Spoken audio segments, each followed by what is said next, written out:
দেশবাসী করুন এই ঘটনা দেখে মুখে নাই রে হাসি।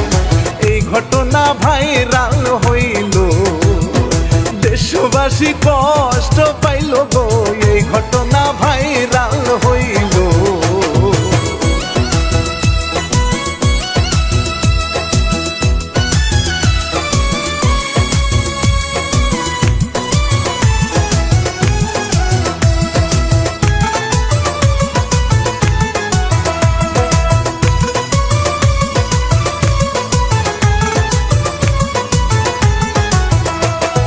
লিখছে ইলিয়াস হুসাইন নিউজ দেখিয়া